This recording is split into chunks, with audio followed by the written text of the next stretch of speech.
Bueno, este conversatorio es organizado por el CIRICE, el Centro de Intercambio y Reservorio de Información Socioeducativa, y el área sociopedagógica de la Universidad Nacional de la Patagonia Austral, la Unidad Académica de Caleta, Olivia. Lo titulamos Reconfiguraciones del vínculo pedagógico en la nueva materialidad del tiempo y el espacio educativo en contexto de pandemia. En este conversatorio van a participar Silvia Grimberg y Eduardo Langer.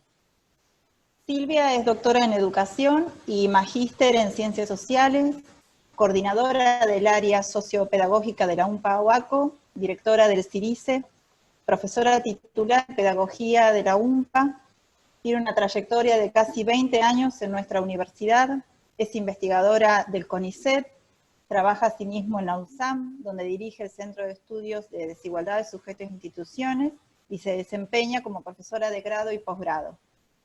Eduardo Langer es doctor en Educación y magíster en Ciencias Sociales, investigador de CONICET, y se desempeña como director de proyectos de investigación y extensión, profesor de la Cátedra de Sociología de la Educación en nuestra universidad.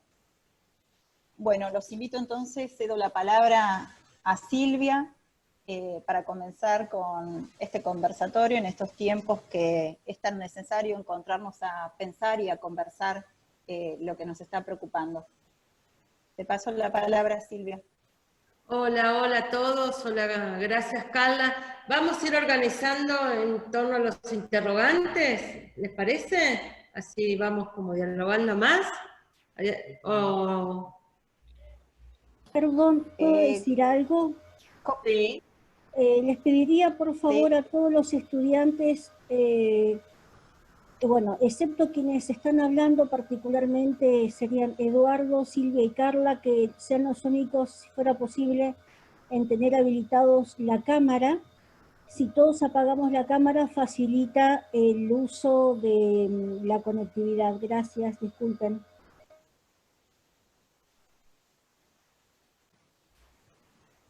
Como prefieras, Silvia, o si querés hacer un comentario general tuyo, un comentario general de Edu, y pasamos a las preguntas. Ah, yo creí que íbamos a ir directo con las preguntas. Como prefieras. Entendí que íbamos a ir ahí. Yo voy, entonces leo la primera pregunta y largamos por ahí, o por lo menos para... decía, la primera pregunta era cómo se podría explicar que por una parte estamos más distantes, pero por otra... Ah, no, la primera pregunta era otra. ¿Qué consecuencias? La primera pregunta dice... ¿Querés leer vos? ¿Qué consecuencias se producen? Las leo yo, dale. Que estas preguntas fueron elaboradas por estudiantes de práctica 2, de enseñanza y currículum, de pedagogía, de cultura y tecnología educativa y de sociología. La primera pregunta dice, ¿qué consecuencias se producen en el vínculo pedagógico a partir del hecho de que los cuerpos y las caras se virtualizan en las aulas de las plataformas y de las aplicaciones de clases? Bueno, buenas tardes a todos, todas, hola. A ver, a mí me gustaría poner, me parece que las preguntas estaban buenas, por eso yo creo que valía la pena entrar por ahí. A mí me parece que hay algo primero que vale la pena poner. Me parece que mientras algunas caras y cuerpos se virtualizan en estas pantallas, no todas se virtualizan y se comparten en estas pantallas. Me parece que hay muchas otras caras y cuerpos que están quedando fuera de la red, y esto ya es un punto para pensar, por lo menos, aquello que está ocurriendo con la escolarización en estos días. Eso por un lado. La otra cuestión es que creo que esta pandemia o esta situación nos ubicó en general a los docentes y en todos los niveles del sistema educativo a una necesidad rápida de salir a responder y ver qué hacer con todo esto, ¿no? Y esa necesidad rápida puso en tensión aquello que estábamos teniendo por escolaridad y aquello que haríamos en esta? Me parece que en muchos casos la primera respuesta fue, digamos, sostener y ver cómo sostener la situación e incluso el vínculo pedagógico. Por eso me parece que haber hecho clave en las interrogantes, en la pregunta por el vínculo, me parece que fue una de las primeras cuestiones que el sistema educativo intentó hacer o intenta hacer, que es justamente sostener algo de ese vínculo. Y ahí es donde empezaron a desarrollarse innumerable cantidad de estrategias que van desde los Zoom hasta las clases por WhatsApp, el envío de toda esta cantidad de actividades por WhatsApp, cuyos resultados, la verdad, creo que los vamos a ver no en estos días, no ahora, sino hacia adelante. Entonces, me parece que hay algo allí que tiene que ver con, digamos, con que muchas escuelas han estado intentando acercarse a los alumnos, contenerlos o intentar ver cómo mantienen la línea, ¿no? El hilo de la relación. En muchos casos, me parece que esto tampoco era tan nuevo. Quiero decir, muchas son las escuelas que a lo largo de los años se dedican a ir a buscar a sus alumnos. No es tan nuevo. Sí me parece que se hace de otras maneras y a la vez se hace mucho más visible, porque aquello que antes los docentes hacían, que ir a buscar, que era ir a las casas para ver cómo estaban sus alumnos, hoy eso sí que no lo pueden hacer. Pero de una forma bastante extraña o bastante particular e inesperada, en muchos casos eso genera un vínculo que antes no se tenía. Quiero decir, hay como una insistencia por parte de los docentes de ver qué es lo que le pasa a los dos alumnos, qué es lo que están haciendo, etcétera, etcétera, que incluso a veces hasta genera otra cosa que es, bueno, es como hasta gobierno. En algunos casos uno ve algunas escenas familiares que es, bueno, le están dando más tarea a mis hijos que antes. Digamos, casi como, a veces pienso yo como un extremo, un exceso de cuidado, ¿no? Y yo creo que ahí hay una cuestión que vamos a tener que pensar hacia adelante, y es justamente en qué medida todas estas multiplicidad de acciones que se han puesto en marcha están propiciando qué efectos. La otra cuestión que yo quisiera poner allí, que tiene que ver con parte de lo que hace este vínculo, que tiene que ver con el problema de la enseñanza, yo creo que en este tiempo también hemos, de alguna manera, confundido tarea con enseñar. Creemos que cuando enviamos tareas estamos enseñando. Y yo creo que ahí también hay un punto bastante delicado en nuestras prácticas docentes, y es en qué medida el mandar tarea supone enseñar. Mi respuesta casi inmediata es que no. Es que enseñar es una cosa y hacer tarea es otra. Y ahí me parece que también hay otra de las cuestiones que vamos a tener que fijar y mirar. Y acá yo estoy hablando más de los niveles del sistema educativo que de la universidad probablemente. Pero hay otra cuestión que creo que también está pasando, y es que en la tarea hay una suerte como, ¿no?, de repetición, incluso de repaso. Y hay algo allí que a veces se termina como diluyendo, que creo que también eso vamos a tener o necesitamos repensar, que es en qué medida en estas formas que está asumiendo la enseñanza estamos consiguiendo sostener algo de la voluntad de aprender. Que creo que es lo más difícil que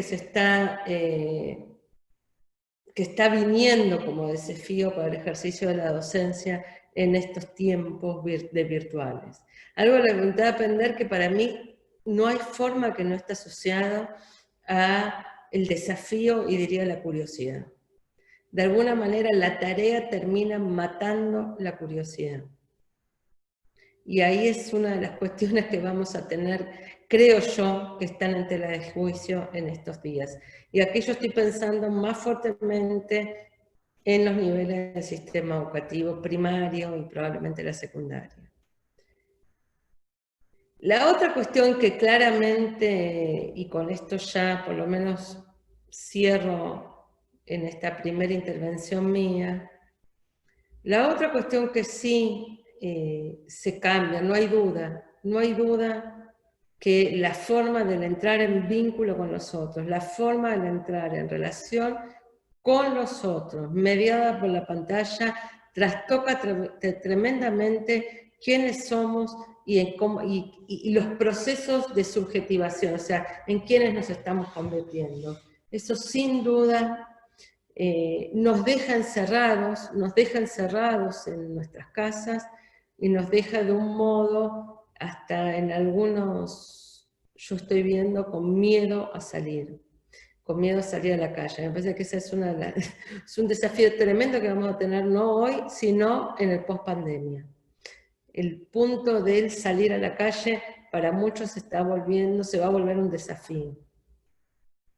Porque la forma de la virtualidad, yo no sé si a ustedes les pasa, pero varias veces cuando a mí por 1 o 2 días no salgo, la temporalidad y la especialidad se me trastocan. Mi estar en el mundo se me trastoca. Y eso sin duda está teniendo efectos enormes en quienes estamos siendo y hoy, insisto, hacia la pospandemia, sin duda. En el caso de la escuela mucho se ha hablado sobre la materialidad y sobre los efectos de la materialidad en los cuerpos. Hay bibliografía enorme que se ha trabajado sobre cómo la organización del aula, incluso cómo las sillas, cómo los asientos, cómo las mesas dispuestas de un modo u otro, provocan determinadas actitudes corporales, lo que si quieren Bourdieu llamaba la exis corporal, ¿no? O el efecto directo sobre la materialidad de los cuerpos. Y esta otra materialidad que se está generando en estos vínculos, en estas formas de organización de la escolaridad, sin duda está teniendo efectos enormes en los sujetos que estamos siendo, y yo creo que en muchos casos en los más jóvenes va a tener efectos que hoy no podemos definir, pero sin duda que lo va a tener. Bueno, dejo por acá ahora, así no nos aburrimos y vamos haciéndolo más. Bueno, gracias Silvia. Edu. Bueno, buenas tardes a todos, ¿cómo andan? Muchas gracias, Carla. Bárbara, la verdad es que la intervención de Silvia abre un montón y me parece que los ejes centrales para pensar esta primera pregunta en torno a las consecuencias y los efectos en el vínculo, en los cuerpos, en las caras, a través de la virtualización y de la educación a distancia, me parece que son centrales. Yo también voy a acá retomar muchas de las cosas, obviamente, que dijo Silvia. Trabajamos hace muchos años juntos, tanto allí como acá en San Martín, y bueno, evidentemente hay muchos ejes compartidos y que creo que son centrales para pensar lo que está haciendo hoy, lo que está pasando, ¿no? A mí me venía la posibilidad de intervenir acá cuando pensaba cómo intervenir. Pensaba en muchas palabras, se me vienen muchas palabras, ¿no? Sensaciones, ¿no? Para hablar sobre el vínculo pedagógico en el marco de la pandemia y en el marco de la suspensión de la escolaridad presencial, que está sucediendo con los estudiantes y con el aprendizaje, que está sucediendo con los docentes y la enseñanza de esta forma, ¿no? Acá algunas de las palabras que se me venían a la cabeza tienen que ver con la angustia, el temor, miedo, inestabilidad, precariedad, tensión, desborde, saturación, sobreestimulación, desencanto también, desaliento, ilusión, posibilidad, esperanza, potencia, obstinación, lucha. Son obviamente más que palabras, ¿no? No son simples palabras, pero a través de estas palabras yo creo que advertimos muchos movimientos radicales que se producen en función de el proceso de aislamiento social obligatorio y la suspensión de la escolaridad presencial. Por supuesto que son sensaciones contradictorias, se me venían a mí a la cabeza, pero digo también de escuchar a docentes y escuchar a estudiantes. No son sensaciones en todo caso individuales, sino sensaciones, palabras colectivas de lo que está haciendo, como decía Silvia, ¿no? Me parece que estas sensaciones contradictorias nos penetran como sujetos, ¿no? Acá la clave que decía Silvia acerca de la producción de la subjetividad, nos penetran como sujetos, nos disciernen como docentes, pero también fundamentalmente atraviesan a los y las estudiantes, ¿no? Y quizás con mucho más severidad en ellos y ellas, ¿no? Porque son niños, porque son adolescentes, porque son jóvenes. Entonces, bueno, ¿qué se produce en ese vínculo a distancia, entre comillas, a través de la virtualidad? ¿Cómo se enseña? ¿Cómo se aprende cuando las condiciones fundamentalmente son altamente inestables, materialmente precarias? Acá se me viene a la cabeza algo que dijo Flavia Terigi en un encuentro hace unos días del Infod, que decía, bueno, no estamos en la virtualidad, estamos donde estamos, ¿no? Y lo dijo en un encuentro en Infod para el Ministerio de Educación, ¿no? Me parece importante pensar esto. No estamos en la virtualidad, no estamos en la instancia, estamos en donde estamos y como dijo Silvia al principio, no todos están, ¿no? Y eso también habla de una brecha, de una profundización de las desigualdades, ¿no? En ese mismo encuentro que estaba Rockwell, ¿no? Para mí es una referente intelectual, Rockwell. Y ahí decía, bueno, ¿hay escuela presencial o no hay escuela? A mí me movió mucho esta frase, ¿no? ¿Hay escuela presencial o no hay escuela? Ojo, hablaba de escuela, no encuentro, o no transmisión. Yo en general estoy de acuerdo con Rockwell, pero acá me parece que hay otra cosa, ¿no? Quizás para pensar lo productivo, la potencia, lo nuevo de esta situación. No sé, acá se me viene a la cabeza, bueno, varias cosas, pero no sé, una estudiante que no se quería, parte del equipo le hizo una entrevista a un estudiante de una escuela secundaria de Caleta y no se quería ir no se quería ir de la entrevista, no se quería ir del encuentro, y preguntaba y preguntaba y preguntaba, y no se quería ir, quería estar ahí, quería indagar, quería más, ¿no? Me parece que hay algo de lo productivo, de la potencia, que hace a la escuela en estas condiciones. Es cierto que más allá de que, fundamentalmente, y esto es central también, que no están muchos, ¿no? No todos están. Entonces, para mí, pensar con las preguntas que vienen, en estos movimientos contradictorios, en estas sensaciones contradictorias, las rupturas también que se producen, pero también las posibilidades. De hecho, hay un par de preguntas que indagan sobre las posibilidades en la virtualidad, o cómo nos interpela profundamente como sujetos, en la subjetividad. Y acá, sin duda que hay que entender. Carla, vos, porfa, regulá el tiempo para que no se nos vaya. No sé bien cómo es la cuestión del tiempo, pero vos decime. Claro. Y cierro, digo, porque si no puedo seguir, pero no sé si eso... Por ahí tomar unos minutos más y enganchamos con otra de las preguntas vinculada a lo que viene comentando. Perfecto. Entonces ahora cierro la idea y enganchamos. Entonces, me parece que acá sí creo que una ruptura, una de las tantas rupturas que marca este tiempo y este contexto, este marco, tiene que ver con, bueno, pensar quizás el pasaje de algo así como de miedos individuales a miedos colectivos, ¿no?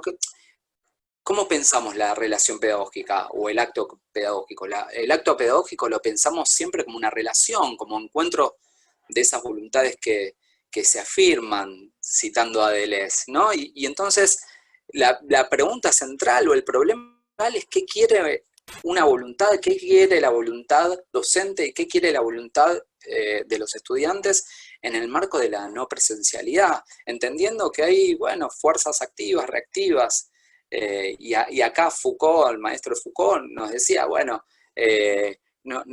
por fuerzas activas y fuerzas reactivas, o la autoridad docente y el estudiante, no hay que entenderlo como el mal y el bien, por supuesto que no, pero ¿qué quieren esas voluntades? ¿Y qué quieren hoy esas voluntades? Bueno, yo creo que esas voluntades hoy, sin duda, que están invadidas por no miedos individuales, como hasta la pandemia, sino por miedos colectivos, ¿no?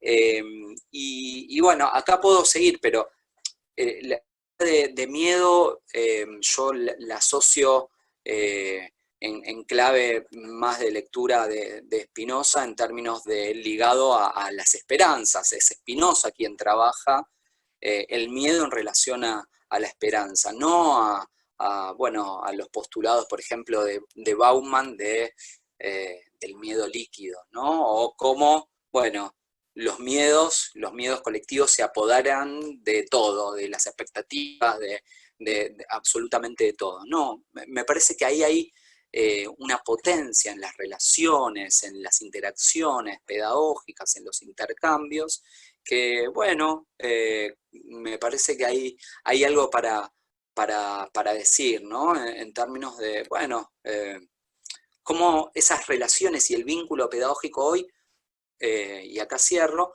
fundamentalmente conllevan situaciones políticas o palabras políticas, ¿no? Y posturas políticas, compromisos políticos, y que hoy se reafirman mucho más que en la presencialidad. Y después voy a sostener por qué, ¿no?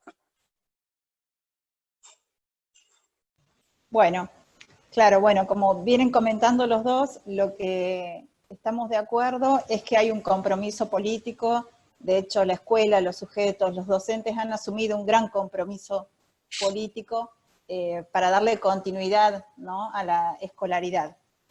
Si bien, como vienen diciendo, estamos todos juntos, ¿no?, hacia el interior de los hogares, porque así el aislamiento lo indica, pero a su vez no estamos todos, ¿no? Quienes están en la virtualidad, en la no presencialidad de la escuela. ¿Y qué posibilidades vemos, ¿no?, qué esperanzas podemos ver en este contexto? Y de hecho, una de las preocupaciones que manifestaron los estudiantes de las diferentes materias es qué pasa hacia el interior de las familias, qué pasa en los hogares, ¿no? ¿Qué posibilidades tienen los padres de acompañar el aprendizaje y también el acompañamiento de las actividades en sí, como decía Silvia, ¿no? Hay como un envío de actividades, pero se preguntan los estudiantes cómo se está produciendo la transmisión, ¿no? Hay envío de actividades, eso lo sabemos, pero también qué posibilidades tienen las familias de acompañar este proceso de los estudiantes, ¿no? Y por ahí iría la segunda pregunta, cómo se produce la acción de transmitir, y si hay un debilitamiento del vínculo pedagógico en este nuevo espacio educativo que es la virtualidad.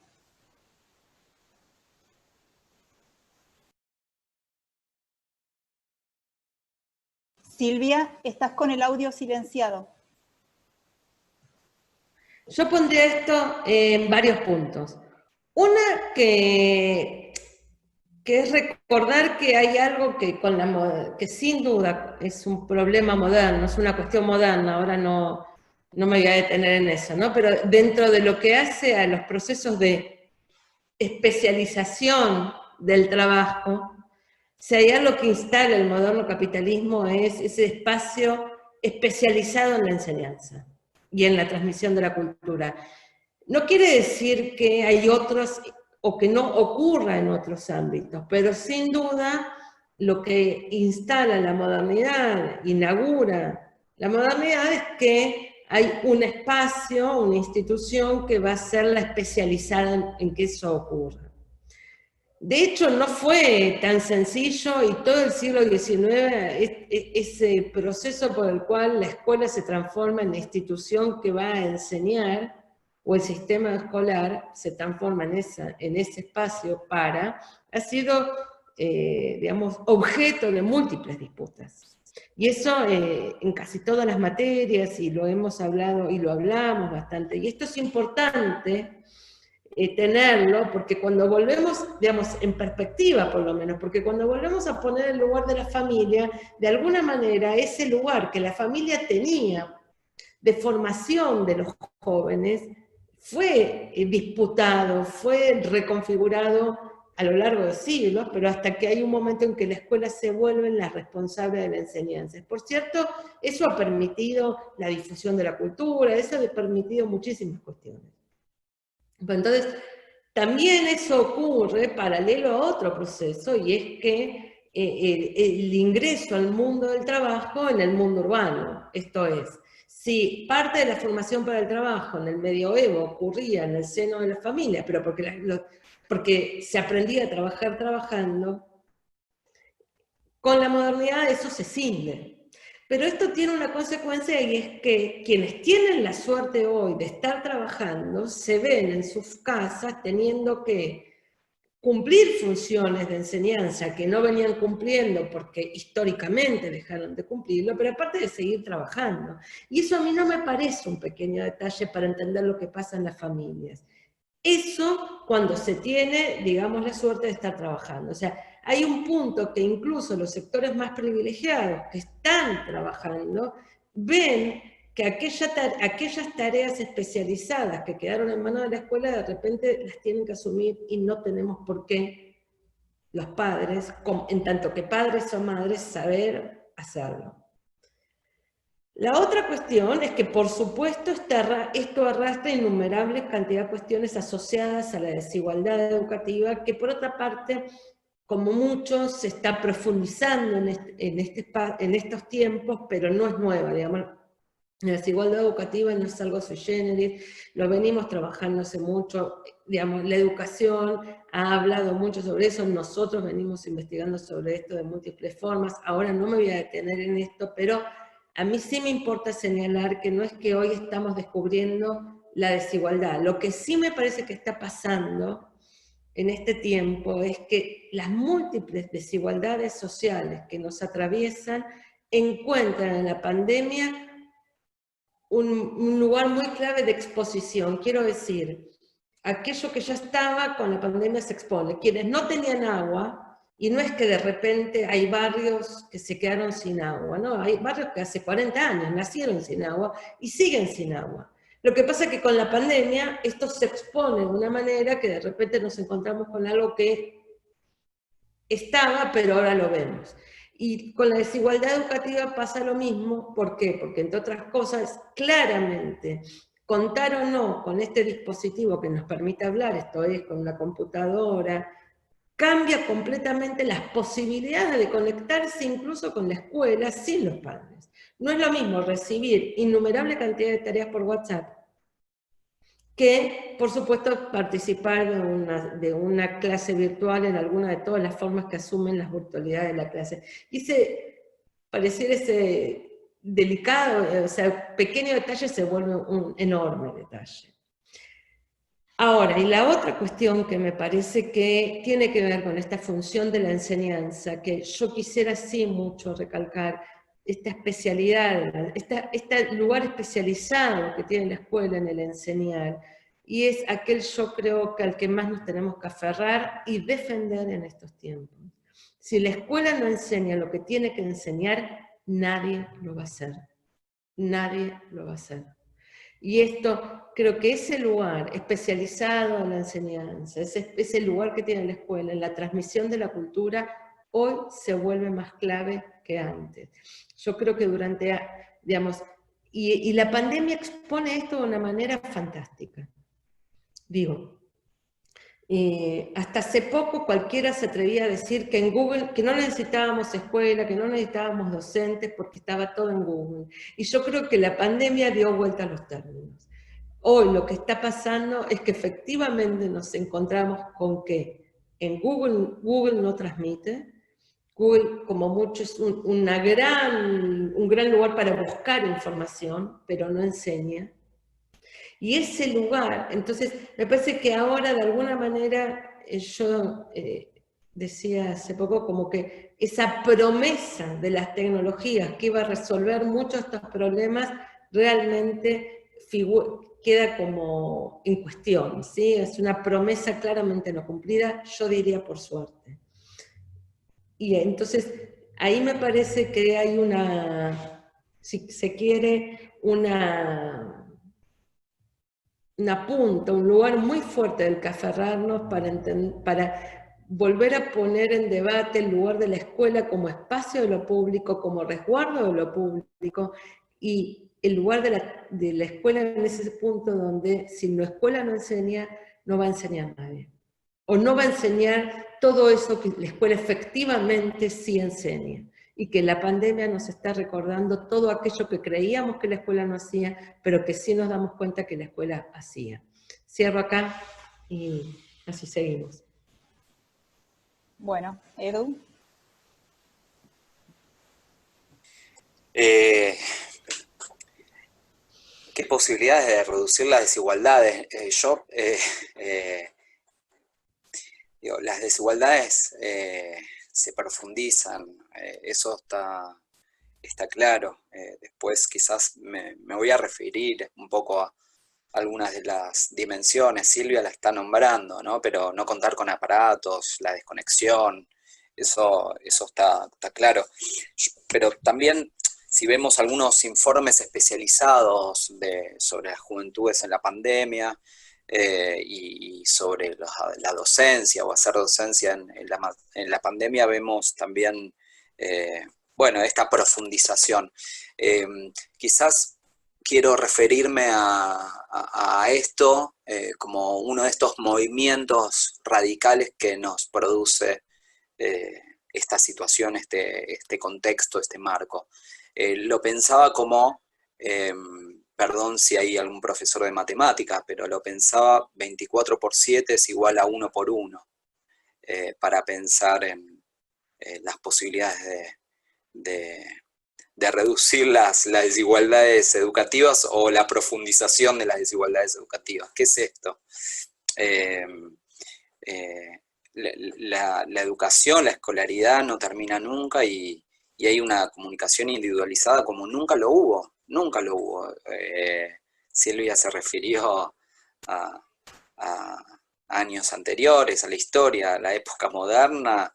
Digo, antes de la 1420 no sucedía esto que está sucediendo hoy, ¿no? Dependiendo obviamente del nivel educativo, está claro, más en primaria, menos en secundaria, casi nada en superior, pero hoy son los padres, las madres, los tutores en las casas, los encargados también de sostener la educación. Antes de la 1420 no sucedía esto, ¿no? Y hay grandes diferencias entre los sectores de la población, que sucede con la transmisión y con los saberes en relación a esta posibilidad de que los padres, las madres, los tutores sostengan la educación, ¿no? Como, bueno, en sectores medios altos, por decirlo de alguna forma, circula de otra forma el saber y la transmisión debido a que justamente hay otro rol de las familias, de los padres, de las madres, por tratar de ayudar a sus hijos en las tareas, ¿no? Acá es clave. Pero si volvemos a esto que estaba diciendo, si vemos algunos informes de las juventudes en la pandemia, nos cuentan que las preocupaciones centrales van desde los impactos económicos, el aburrimiento, la convivencia, el hacinamiento, pero también las ganas de volver a la escuela, ¿no? Y esto es un lujo, ¿no? Pensar que las juventudes están pensando en volver a las escuelas. No se trata ya de la destrucción, ¿no?, de Wall, no se trata de la destrucción del sistema educativo, sino de la vuelta al sistema educativo, ¿no? Está claro que esto, los estudios que venimos haciendo en el equipo vienen... ay, perdón, me saltó un cartel que me desconcentró, disculpas. Esto viene sucediendo, pero hoy la pandemia lo resalta y lo destaca mucho más. Las ganas de ir a la escuela, ¿no? Esto me parece que es central. Sin duda que esto se ve afectado por las tristezas, la desorganización, o no poder organizarse, las sensibilidades, no poder encontrarse, no poder estar juntos, variables centrales en los jóvenes. Y esto lo vemos, ¿no? Y es parte de la profundización de las desigualdades.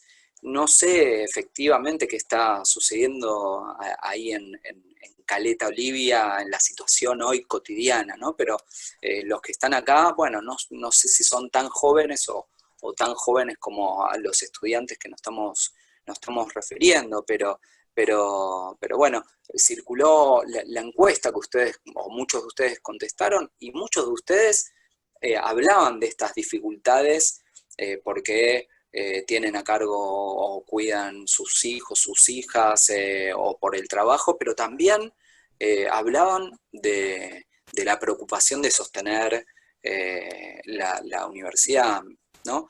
Y también de la preocupación del desborde, ¿no? Los desbordes, ¿no?, por decirlo de alguna forma, el desborde de la modalidad virtual, sea por la cantidad de material, por entregas de tareas, por no entender las tareas o los contenidos. Está claro que es bien diferente lo que sucede en primaria, en secundaria y en superior.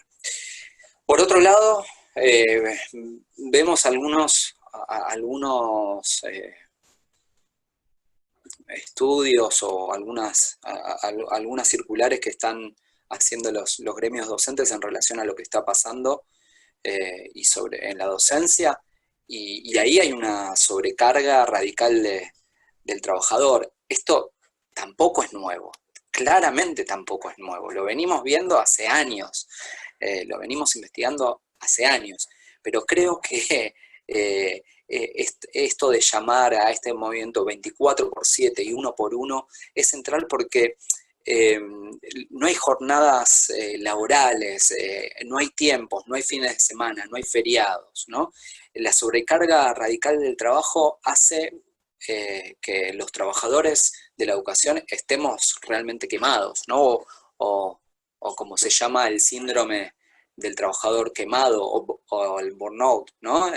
¿No? La sobrecarga del trabajo, que se agrega ¿a qué? A la sobrecarga de las tareas de cuidado, ¿no? Acá hay, bueno, una dimensión central que tiene que ver con que la gran mayoría de maestras, profesoras y docentes son mujeres. Yo no me quiero detener acá en esta distinción, pero es una distinción central en este momento, ¿no? Y que la pone a flor de piel esta distinción, ¿no? Entonces pensar estas posibilidades en torno a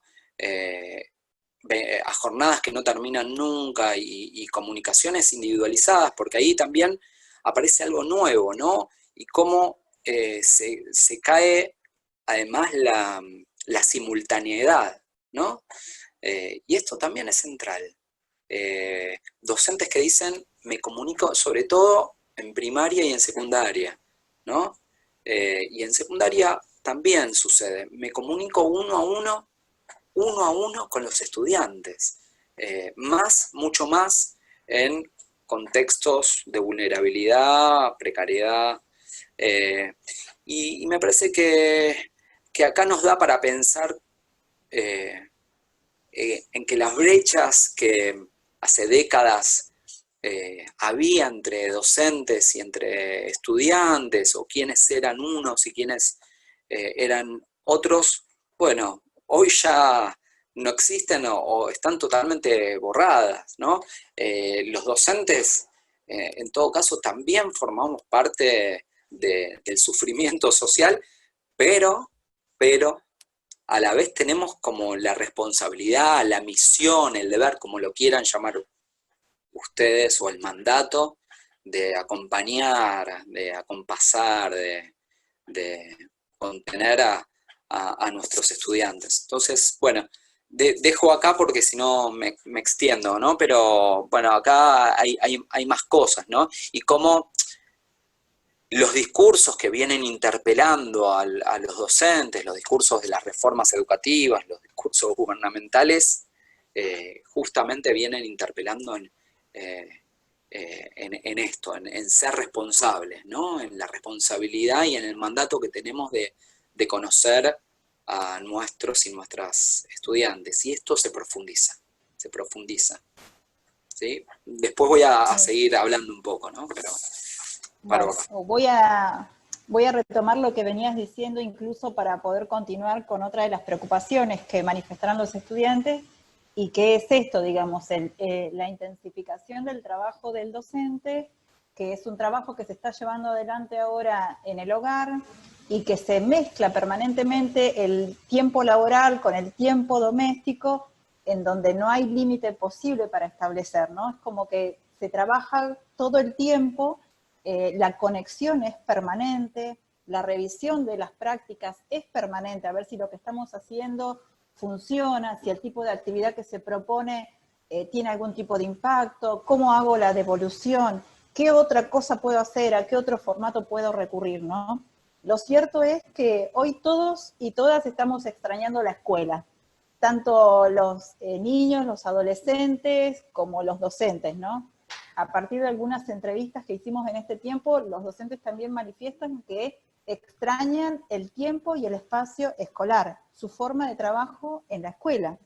Porque en este tiempo, ¿no? Vos decías, bueno, constantemente hay demandas, ¿no? Que vienen ya de procesos de reforma, pero en este momento particular hay como demandas que llegaron muy rápido, ¿no? Irrumpieron demandas que tienen que ver con el desarrollo de ciertas competencias, habilidades, destrezas, y encontrarse en algunos casos con algo totalmente nuevo, ¿no? Que sabemos que no es nuevo del todo, pero para algunos se encontraron, digamos, teniendo que aprender y equivocarse en la marcha, ¿no? Entonces, otra de las preguntas que los estudiantes propusieron es si ser docente del siglo XXI, para estudiantes de primaria y secundaria, incluirá saber dar clases a distancia, ¿no? Esta es una pregunta que refiere, digamos, a la formación docente, ¿no? Que si esta situación de pandemia llevará adelante impactos, involucrará alguna modificación con relación a la formación de ellos como futuros docentes. A ver, yo dividiría esto en varias cuestiones. Una, retomaría lo que vos planteabas, que también Edu comentó, en una cosa. Me parece que hay algo que estamos extrañando. Había una amiga que decía qué bien que estábamos cuando estábamos mal. Qué bien que estábamos cuando estábamos mal. Y me parece que hay algo que estamos extrañando. Quiero decir, ¿vieron cuando uno vuelve a la casa cansado de esos días de trabajar afuera y que decís qué ganas que tengo de estar en mi casa, etcétera? Hay algo que estamos extrañando, me parece, todos, y es eso que nos ofrecía la delimitación muy fuerte y muy marcada de los espacios especializados. Y es que uno se iba a trabajar en un lugar y volvía a su casa y podía decir, bueno, ya está, el trabajo terminó. Es verdad que ya hace unos años los smartphones, nos están estirando esos tiempos. Quiero decir, hace unos años atrás, por lo menos yo cuando llegaba a mi casa efectivamente terminaba de trabajar, porque salvo que prendiera de nuevo la computadora, no me conectaba. Los smartphones ya hicieron intensificar este tiempo, ¿no? O sea que uno queda trabajando porque tiene el email y porque tiene todo eso metido en los celulares. Pero de cualquier modo, claramente el espacio de la casa era el espacio de la casa, de la vida íntima, de la vida privada, de la vida de la amistad, de lo que sea, y el espacio de trabajo era otro. No quiere decir que uno no tuviera amigos del trabajo, pero los espacios estaban diferenciados. Yo creo que uno de los problemas que estamos teniendo insisto, quienes tenemos la suerte de estar trabajando, es que se nos están mezclando esos espacios de una manera tremenda. Y esto sin duda está haciendo que se nos intensifique la vida, en todos los sentidos, y por supuesto que el trabajo avance, sea como una especie de tsunami, arrase con los otros momentos de la vida. Y eso tiene que ver con que gran parte de los sentimientos o las sensaciones con las que llegamos a mitad del día es esa sensación de ese emoticón con la cara toda torcida, ¿no? O sea, esa sensación de no doy más, de burnout, como decía Edu. Yo creo que eso es una de las cuestiones. Y que hace esto otro que aparece en las entrevistas, y es esa añorancia a ese espacio de la escuela, ese espacio cerrado. Hay algo de ese espacio cerrado que fue altamente criticado, ¿no? Ese espacio de encierro, pero me parece que la escuela, en ese espacio cerrado, que implica la escuela, hoy, o ya diría de fines del siglo XX en adelante, se volvió un espacio donde pueden pasar cosas diferentes a la afuera, ¿no? El espacio de la escuela se volvió un espacio, incluso te diría, protegido para todos los que estaban allá adentro, y tener en el mundo urbano, que es un mundo agresivo, un espacio protegido es algo fantástico. De alguna manera uno tenía como el espacio de la escuela y el espacio de la casa, en muchos casos como esos espacios protegidos, y eso es una de las cosas que yo creo que más añoramos y añoran los jóvenes, los chicos. Y hay una cuestión más que es fundamental allí, que ese espacio protegido tenía que ver con estar, y tiene que ver con estar con nosotros, con los amigos, digamos. Si hay algo que uno le pregunta a cualquier pibe de escuela primaria, lo que extraña de la escuela es estar con amigos, ¿no? Y es lo que más hemos perdido, al otro. Yo creo que hay una de las cuestiones que tiene que ver quizá con algo que hablábamos al principio, y es que el estar con otros, mediados con la pantalla, no es estar con otros. Y eso es una quizá de los efectos que va a tener cada vez más fuerte esta virtualización. Es un encuentro mediado, insisto, cuando uno está en la escuela, la escuela es uno, yo lo venía diciendo ya hace unos años, y esta pandemia me lo dejó en la claridad completa, ¿no? Estar en la escuela es el lugar donde uno no solo se encuentra con otros, sino que uno toca a los otros, huele olores diferentes. Cuando uno está en su casa, huele los olores de la casa. No hay diferencia. No escucha tonos de voz diferentes. Es muy fantástico, pero en general lo que pasa en las familias es que todos tenemos el mismo tono de voz. ¿Por qué? Porque nuestros hijos aprenden a hablar en nuestros tonos. Y así en adelante, cuando uno entra en ese espacio de la escuela, uno se encuentra con tonos de voz diferentes, con otros con mayúscula, toca a los otros, siente a los otros, los olores son diferentes. Y eso yo creo que también lo estamos añorando. Por eso cuando uno sale a la calle, incluso sale con una sensación de qué pasa acá, ¿no? Porque uno se encuentra con todo eso otro, que por suerte, yo creo, y esto sí, yendo hacia la pregunta respecto del siglo XXI y eso, yo creo que, por lo menos por ahora, todo indica que añoramos eso, y añorar eso, querer volver a eso, es buenísimo porque eso es lo que somos como humanos, digamos. Esta forma del vínculo con nosotros realmente es fantástica en un punto porque nos resuelve estar ahora cerca cuando no podemos estarlo. Pero nos recuerda que no estamos con otros. Entonces esa añoranza creo que nos permite seguir, digamos, pensando, aferrándonos, como decía antes, a la escuela, ¿no? A ese espacio, a esa materialidad de los espacios, y a la materialidad de los cuerpos. Y a recordarnos que las pantallas van a poder resolvernos algunas cosas, pero no todas.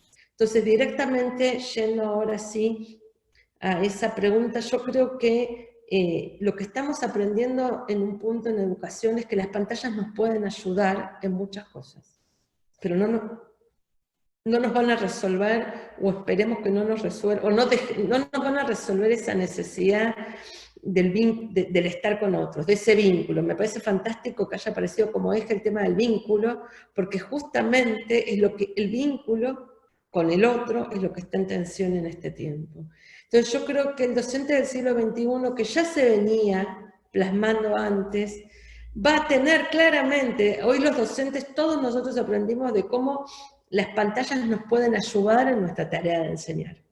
Pero también esta pandemia nos está poniendo en el lugar de entender que cómo lo vamos a hacer ¿no? O sea, con esto que tiene la UMPA, la bimodalidad, me parece que ese punto es clave. Cómo las aulas virtuales, las plataformas virtuales pueden colaborar en el vínculo pedagógico, pero no lo resuelven.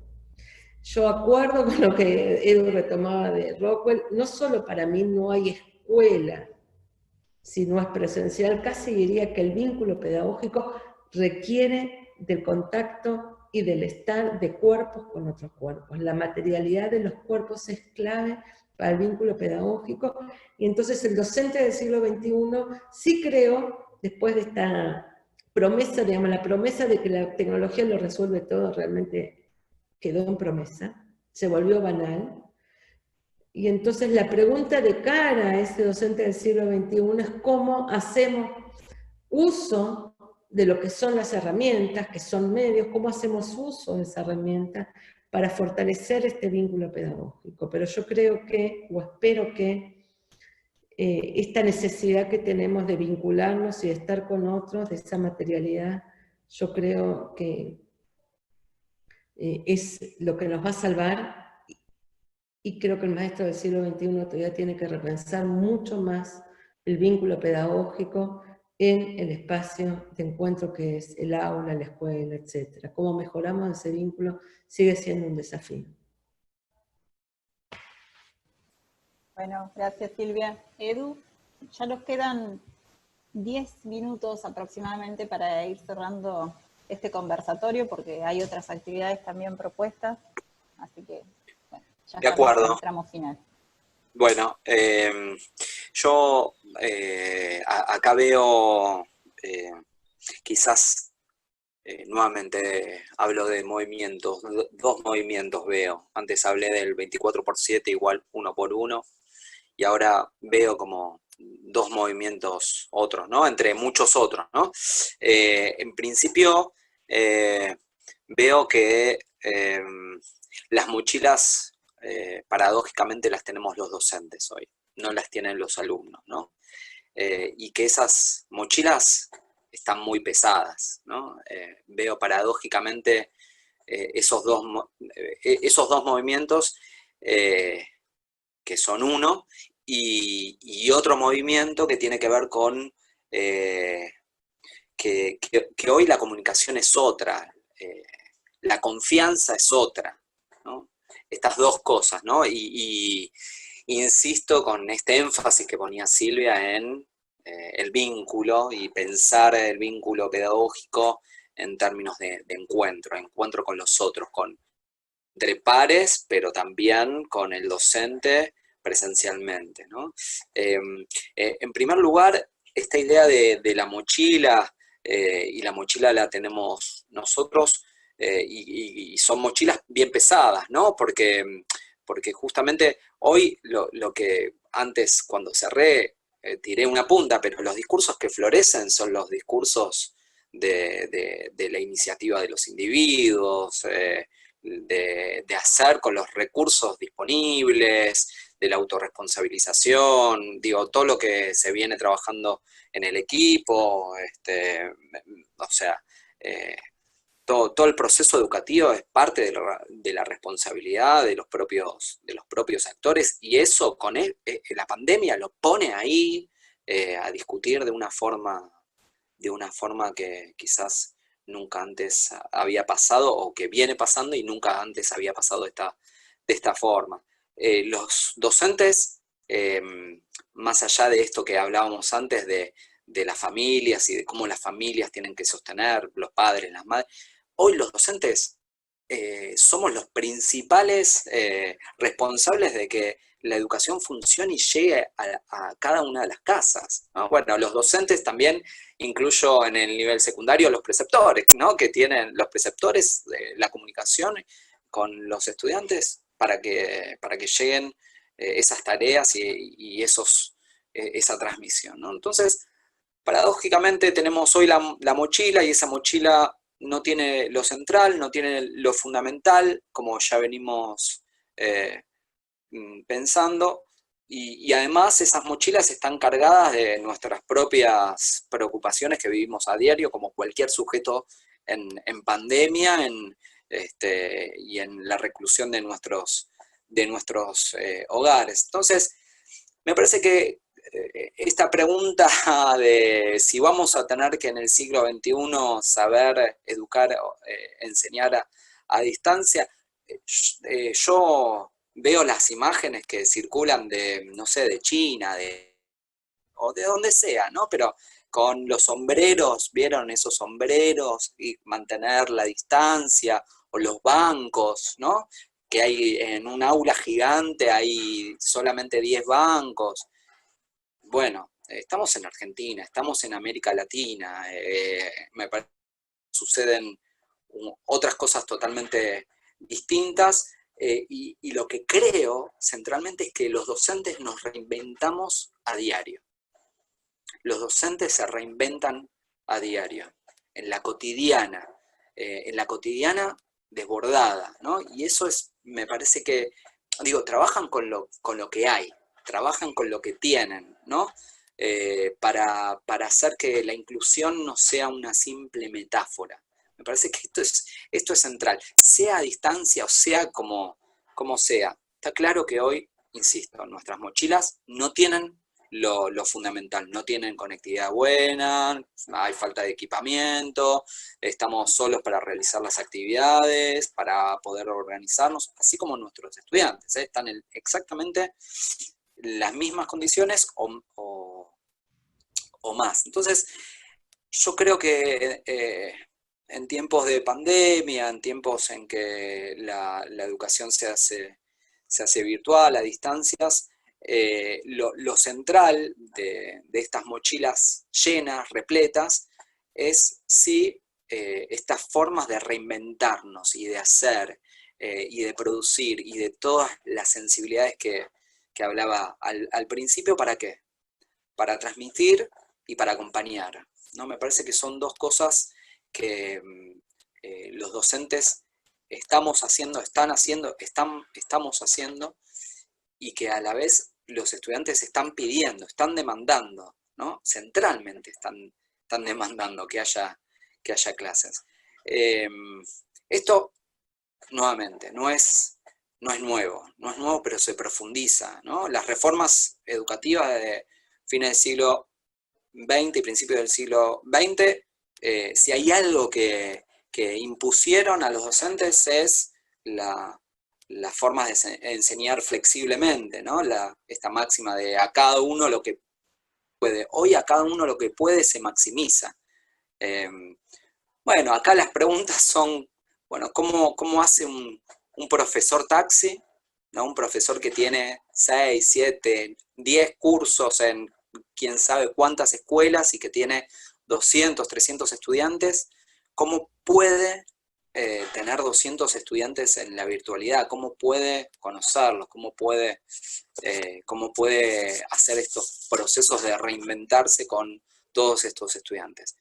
Yo creo que me extendí para hablar del último movimiento. Ya Carla me está haciendo caras, pero se cae de Maduro. El otro movimiento es la confianza otra, ¿no?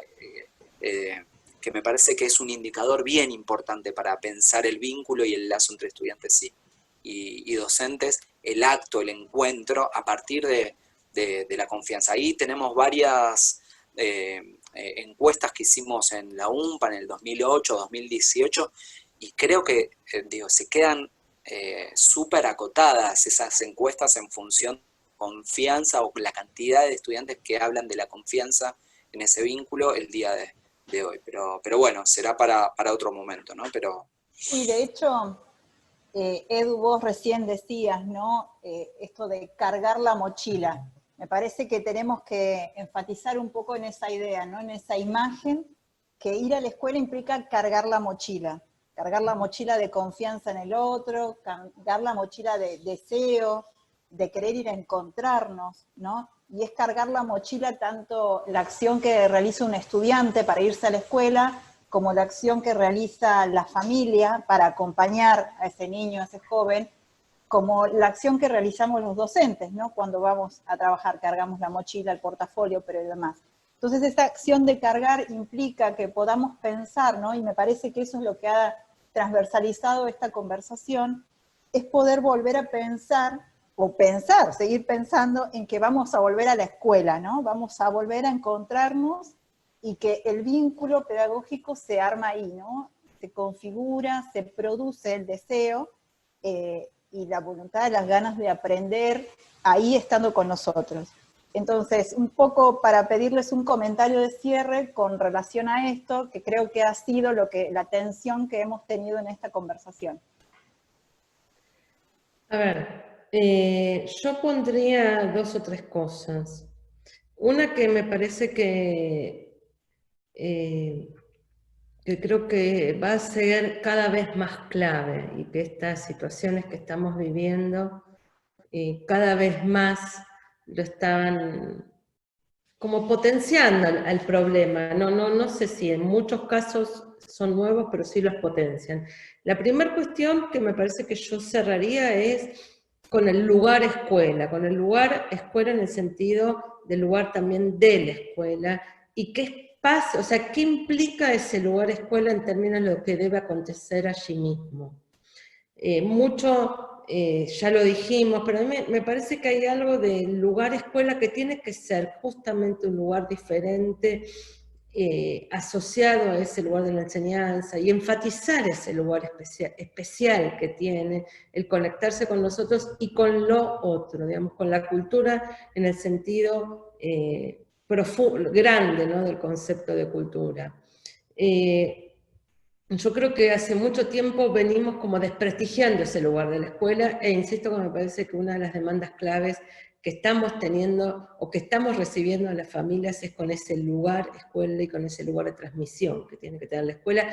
Los padres nos hemos visto que no somos capaces de enseñar, no tenemos las herramientas para enseñar.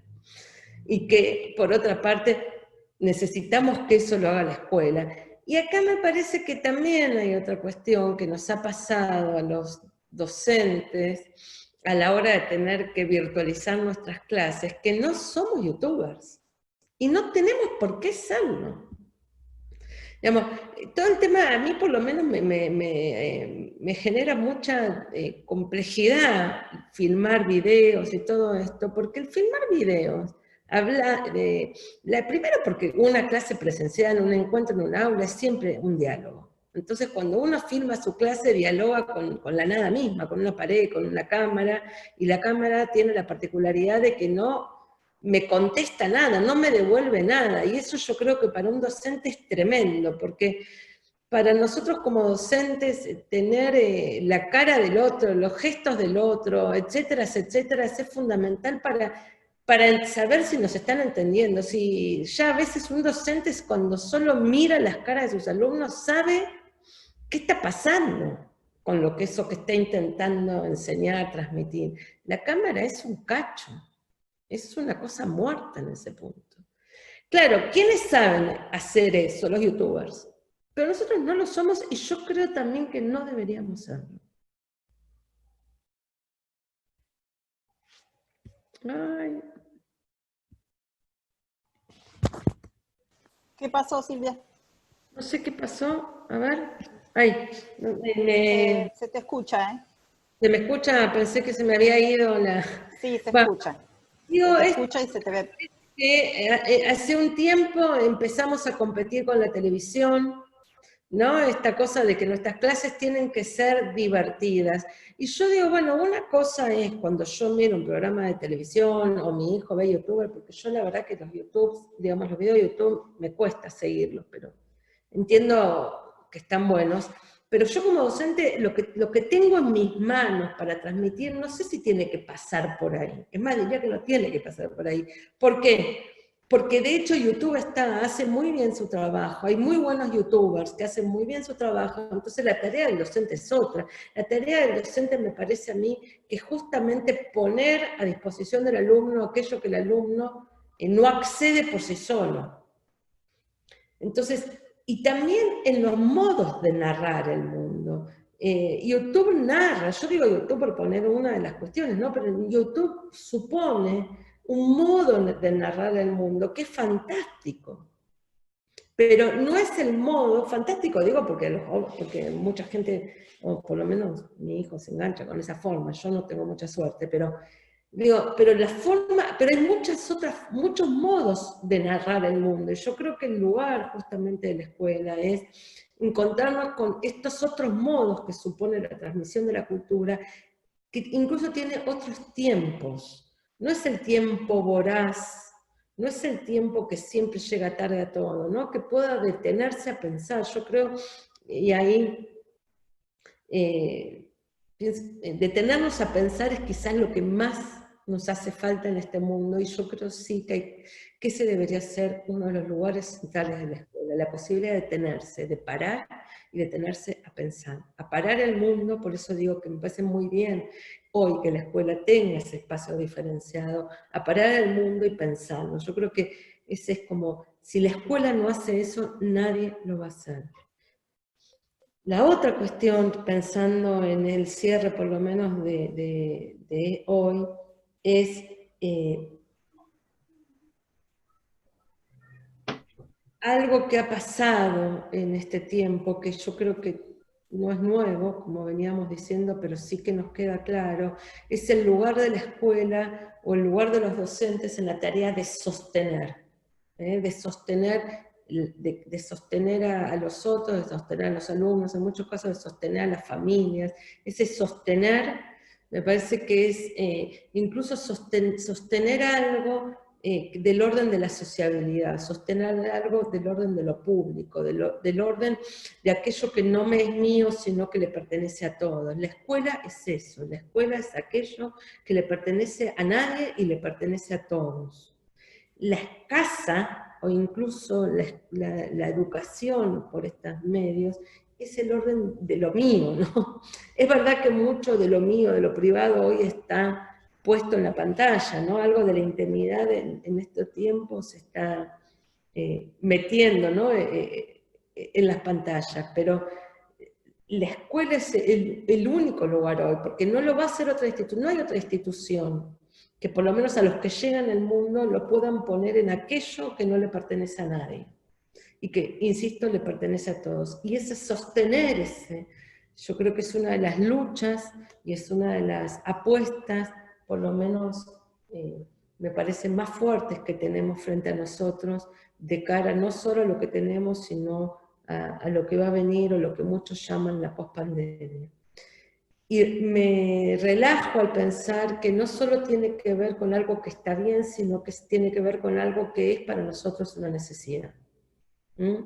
Ese vínculo es para nosotros mucho más que todo, es una necesidad. Bueno, gracias y la seguimos.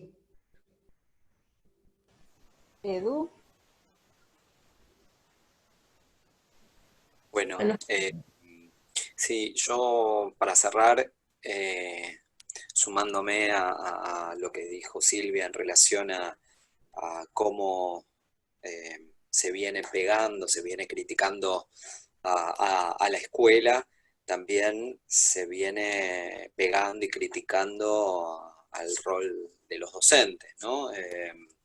Recuerdo hace algunos años, hasta se llamó a voluntarios para reemplazar a docentes en la provincia de Buenos Aires, ¿no? Estos discursos, los docentes son los culpables de toda la crisis educativa. Creo que esto hay que tenerlo bien presente para pensar fundamentalmente esto que hablaba Silvia de la tarea y del ser docente. Creo que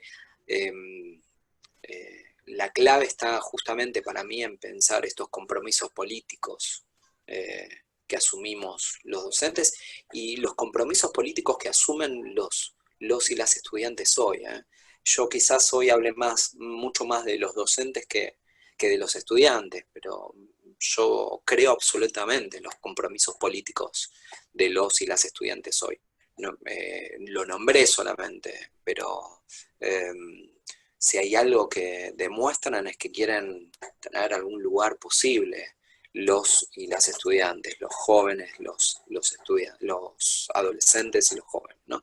Entonces, me parece que los compromisos políticos de la labor docente, de esto, de trabajar con lo disponible, apelando a la creatividad, se hacen más palpables hoy más que nunca, más allá de que esto viene sucediendo así hace muchos años, hace muchos años, ¿no? Esto de que decía de sostener la escuela, de acompañar, y eso cala profundamente en el vínculo pedagógico, pero también en todos los otros vínculos que hace la escuela hoy, ¿no? Apelar a nuestra creatividad, sea la que sea, siendo youtubers o no, y bueno, acá sí hay algo para pensar profundamente, ¿no?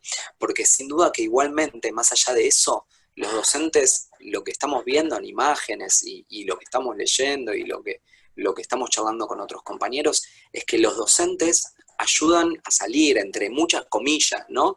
Ayudan a salir de la emergencia o entran en ella, entre muchas comillas, para pensar en estas posibilidades, ¿no? Y acá la creatividad, la invención, la reconstrucción, junto con los estudiantes, pero también junto con las familias, se vuelve el cotidiano, aislados muchas veces, encerrados muchas veces, pero muchas otras no, ¿no? Y acá los docentes entregando bolsones de comida es solo una de las imágenes. Lo que quiero decir es que los docentes ponemos algo de la emocionalidad, del afecto, del amor, del humor, de la comprensión, y creo que es central lo que decía Silvia, de la insistencia, ¿no? De la obstinación. Me parece que las posibilidades hoy se ven en esto de la insistencia y la obstinación, y que es algo central para pensarlo en pospandemia, para pensarlo, pero también para luchar porque seamos reconocidos de otras formas posibles, ¿no? Y esta insistencia, obstinación, creo que adquiere particulares ribetes en la transmisión, en la producción de saberes, más allá de todas las dificultades y contradicciones. Me parece que acá hay, sí, deseos que, bueno, calan como intersticios, como líneas de fuga, pensando en Deleuze, para pensar lo que va a venir, como decía Silvia al principio de todo, ¿no? Y esto me parece que es la clave, pensar justamente todas estas afirmaciones que se traducen en múltiples potencias, en múltiples posibilidades, a pesar de todas, nuevamente, a pesar de toda la profundización de las desigualdades, de todas las contradicciones y de todas las dificultades, para justamente tratar de defender sobre todo los derechos a la educación, a la escolaridad, en momentos en que justamente está en juego la propia vida, ¿no? Y acá me parece que está la clave, la insistencia, la obstinación para pensar nuevamente las posibilidades y las potencias. Acá cierro y nuevamente también agradezco la escucha de todos, y gracias Carla por la moderación y por la organización al equipo. Bueno, muchas gracias Edu, Silvia, por esta participación. También un gracias enorme a todos los y las estudiantes que se conectaron, que sostuvieron la atención y la escucha en este conversatorio que tenía como motivo poder hablar del vínculo pedagógico. y tal vez si hiciéramos una nube de palabras, cosa muy habitual en este tiempo, podríamos recuperar de este conversatorio, ¿no? Vínculo pedagógico, escuela, mochila, compromiso político, pero centralmente afectividad y sostenimiento, ¿no? Y otro, estar con el otro, en ese tiempo y espacio que es bien escolar y extrañamos en este momento. Bueno, nos despedimos y nos encontraremos seguramente en otro momento de manera sincrónica. Saludos a todas y a todos. Chao, saludos a todos, todas. Chao, muchas gracias. Chao. Está bueno si se conectan para verle las caras, ¿no? Ahí está. Hablamos toda la cámara, claro. Estuvimos todos con Ahí. la cámara full. Muchas gracias, muchas gracias. A ver caras. Bueno, chao a todos. Chao. Qué bueno verlos.